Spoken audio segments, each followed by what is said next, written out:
प्रिय दर्शकों, नमस्कार। आज के हिंदी समाचार बुलेटिन में आप सभी का स्वागत है। आइए सुनते हैं आज के मुख्य समाचार।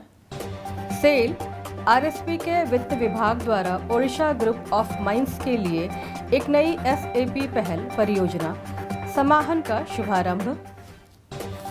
गुरु दिवस के अवसर पर बिगनर्स अकादमी में शिक्षकगण सम्मानित।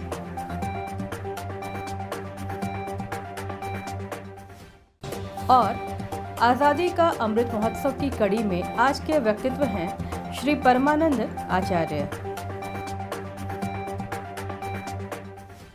अब समाचार विस्तार से।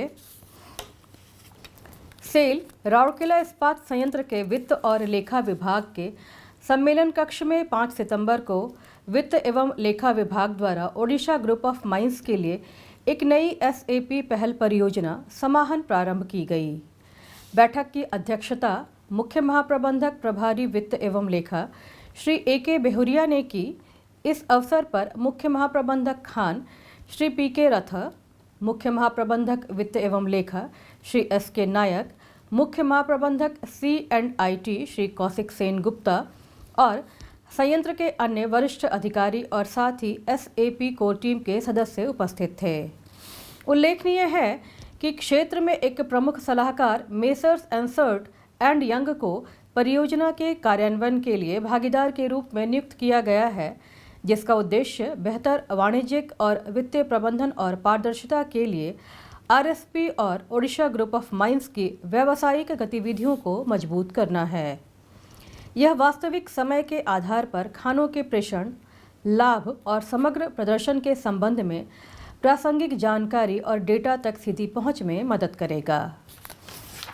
अपने उद्घाटन भाषण में श्री बेहुरिया ने कहा कि यह परियोजना आरएसपी की खदानों में कार्य करने वाले कर्मचारियों के लंबे समय से देखे गए सपनों को पूरा करेगी, क्योंकि इससे कई प्रक्रियाओं को सुव्यवस्थित करने में मदद मिलेगी।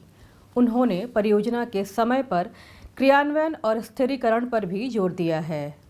इस अवसर पर बोलते हुए श्री रथों ने परियोजना समाहन के शुरू होने पर प्रसन्नता व्यक्त की और परियोजना के सफल और समय पर कार्यान्वयन के लिए सभी प्रकार से समर्थन का आश्वासन दिया।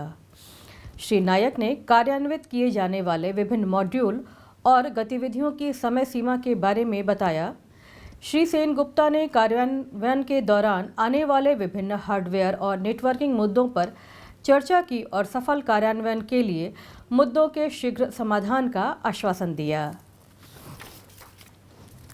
राउरकेला की एक प्रमुख परोपकारी संस्था दीपिका महिला संगति द्वारा संचालित स्कूल दीपिका इस्पात शिक्षा सदन और बिगनर्स अकादमी के शिक्षकों को सम्मानित करने के लिए 5 सितंबर को बिगनर्स अकादमी सेक्टर 5 में एक भव्य शिक्षक दिवस समारोह का आयोजन किया गया।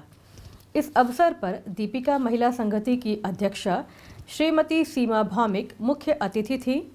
डीएमएस की उपाध्यक्षाएं श्रीमती हर्षला सूर्यवंशी, श्रीमती हिरण्यमयी शतपथी, श्रीमती संपिका साहू, प्रोफेसर डॉक्टर श्रीमती सुष्मिता दास, श्रीमती जयश्री होता सम्मानित अतिथि थीं। इस अवसर पर शासी निकाय के सदस्य और डीएमएस के अन्य सदस्य, शिक्षक, छात्र और स्कूलों के कर्मचारी उपस्थित थे। इस अवसर पर बोलते हुए श्रीमती भौमिक ने देश के भावी नागरिकों के निर्माण में शिक्षकों के प्रयासों की सराहना की। उन्होंने एक रोल मॉडल के रूप में शिक्षकों के महत्व पर प्रकाश डाला, जो मूल्य समावेश और सामाजिक परिवर्तन में अहम भूमिका निभाते हैं। गणमान्यों ने राउरकेला इस्पात संयंत्र द्वारा प्रायोजित स्कूल दीपिका इस्पात शिक्षा सदन के प्रधानाचार्य श्री एस सामल, प्रशासक श्री एस.के. मिश्रा सहित 26 शिक्षकों एवं बिगनर्स अकादमी की हेडमिस्ट्रेस सुश्री प्रतिभा गणनायक सहित 11 शिक्षकों को सम्मानित किया। संयुक्त समारोह में दोनों स्कूलों के छात्रों ने शिक्षकों के सम्मान में रंगारंग सांस्कृतिक कार्यक्रम प्रस्तुत किया। प्रारंभ में सचिव डीएमएस सुश्री नमिता महापात्रा ने सभा का स्वागत किया और समारोह का संचालन किया, जबकि संयुक्त सचिव डीएमएस सुश्री निधि सिंगल ने औपचारिक धन्यवाद ज्ञापित किया। आज़ादी का अमृत महोत्सव समारोह के उपलक्ष्य में सेल राउरकेला इस्पात संयंत्र ओडिशा के कुछ प्रतिष्ठित हस्तियों पर समाचारों की एक कड़ी प्रस्तुत कर रहा है, जिनमें आज के व्यक्तित्व हैं श्री परमानंद आचार्य। 1893 में वैद्यपुर गांव में जन्मे परमानंद आचार्य एक प्रशंसित पुरातत्वविद और ख्याति प्राप्त इंडोलॉजिस्ट थे। वे विभिन्न ऐतिहासिक स्थानों की खुदाई और ओडिशा में महत्वपूर्ण अभिलेखों के निरीक्षण के प्रभारी थे। उन्होंने विभिन्न क्षमताओं में एक पुरातत्वविद के रूप में ओडिशा सरकार की सेवा की थी। सेवानिवृत्ति के बाद परमानंद आचार्य ने अपना समय और ऊर्जा ओडिशा के ताड़ के पत्ते और वैदिक पांडुलिपि के अध्ययन के लिए समर्पित कर दिया। उन्होंने ओडिशा के इतिहास के वैज्ञानिक लेखन में बहुत योगदान दिया था। ओडिशा की संस्कृति के लिए उनकी समर्पित सेवा के सम्मान में उन्हें 1964 में पद्मश्री से सम्मानित किया गया। उन्होंने 11 अप्रैल 1971 को अंतिम सांस ली। इसी के साथ आज का हिंदी समाचार बुलेटिन यहीं समाप्त होता है। नमस्कार।